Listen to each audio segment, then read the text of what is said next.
Orks you to play. MiniWarGaming Speed the Cooler Batrep. Tauu turn 3 begins. The Barracuda takes off, flying past the big huge herd of boys trying to kill those Ludas as it shot down the other Barracuda.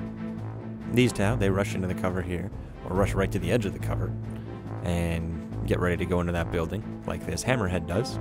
So it jumps in and tucks into the building there, for no reason other than because it could.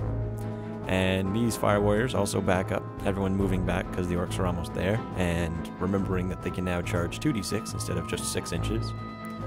Personally, I actually liked it when you could move and charge 6 inches, because you could always, like, you knew what it was going to be. If you made it X amount of inches, then you knew if you got within 6 you were there. But now, oh, you might make it at 12, you might make it at 2. You don't actually know. So, I don't know, that's my personal opinion. But I don't play an assaulting army, so it doesn't make that big a deal other than how much I have to run away.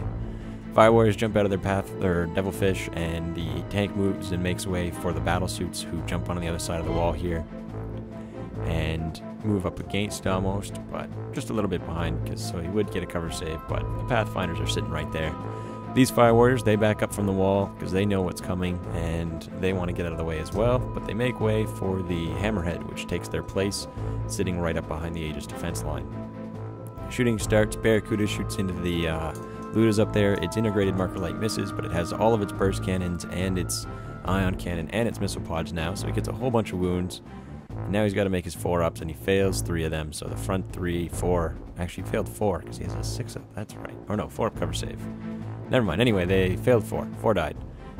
And now the Fire Warriors once again taking pot shots at those Orks, which they will continue to do, and they killed another one. So one more boy goes down. The ion cannon shoots at the Shudas and gets a whole bunch of shots, because it is just in range for its burst cannon, so it gets with the burst and the ion cannon and kills a big chunk of them right there, and the one that was mixed in with that unit.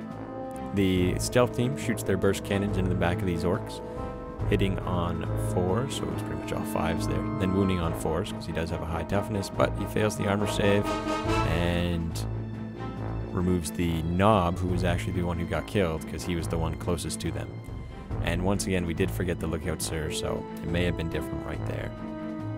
And we'll see if that makes a difference later on. The Fire Warriors, they take a couple pot shots and kill a few shooter boys that were standing around the objective. The ion cannon that's ducked into the building there now shoots at the Ludas. It gets 1 hit and missed, and didn't wound. The Fire Warriors now take shots at the Flyers here, and they do get 1 wound. He has a 4-up, which he makes. But now the marker lights shoot them, and they get 4 marks on it, as they usually do, just statistics. So now we remove their cover save and buff the ballistic skill of my battle suits, and they fire away with all of their burst cannon, or rather their missile pods and their plasma guns, and he gets no save against any of these guns, so it just destroys them. The ion cannon shoots the biker in the back, hitting on 3s, wounding on 4s, 2s on the ion cannon. So it's a total of 6, and he fails 2 and loses another, or that was the Knob there who went down. The other one was just a regular boy. That makes sense. And now he's doing his leadership checks, which once again, boss bull, definitely a great item. Killing off your boys, but you don't run away, which is even worse. So he's losing one shooter boy after another, and then finally makes his armor, or his leadership. And this biker, he doesn't have a boss pull, but he does stay even though his Knob is gone. And the Ludas on top, they pass on a 7. The battle suits, they then jump back, or the stealth suits jump first, moving 10 inches, well behind the other tank here. And then the battle suits themselves, they move back as well, another 4 inches. So they just kind of shimmy back a little ways, trying to get a little bit of distance because we don't want that biker to come whipping around that corner and get into close combat. Not that he would win, but he would it would make it so I couldn't shoot. But instead, as Orks turn 3 begins, he moves his biker towards my Fire Warriors, and then the Shudas, now about to close the gap in the middle, move up, still holding that objective, but it does only count at the end of the game, so he's decided he's just going to try and get to me, because he can't stand on the objective and still have a chance at winning. These other Orks, they come rushing over the wall here, or rushing over those little trees, and basically he's just going around him now because he wants to just make distance. So he's going as fast as he can, trying to get across these walls, and as before, as all the other Ork turns, it's just make it to the Tauu and we win. Gotta make it to the Tauu. So he's nearly at the wall though, and the other thing about this objective is it is line breaker.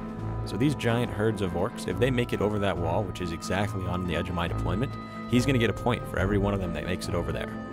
So I didn't realize that until about this point in the game, that if he makes it to me, he gets a point for every unit that gets over, never mind the objectives that he can hold while he's over the wall, and never mind the fact that I'm going to lose a lot of units. But so I'm a bit worried here that he's just going to swarm me all at once, and I'm not going to be able to stop that. But we'll see how that goes. The Grots, they run up, and now the Knobs move up behind them, because they do just all want to get closer, get closer. That's the motto of this game. The Ludas shoot at my Barracuda. They get lots of shots, but this time they only hit it once, or they hit it 3 times, but I make 2 of my cover saves. Or rather, they hit with all 3, and then I make 3 cover saves. There we go. And now he's firing away with his shooter boys into my tank, or into my battle suits, but they make all of their saves as well. And now the big group here in the middle, they roll a 1, but he did wog this turn, so he gets to re-roll it and got a 6. So they run 6 inches instead of 1, so that's a big difference. And they're almost at the wall themselves, but there's a full 30 of them in this group. I don't think I've killed any yet. And now the Grots, they charge the tank just to get a bit closer, but it is a devil, or it is a hammerhead, and it does have flechettes because, well, I knew I was going against orcs, and I bring them anyway, because you never know when a 4-up to wound will kill or wound something. The Grots all run in, and on a 4-up they take a wound, so 3 of them die. But that's the pretty acceptable casualties to gain an extra 10 inches.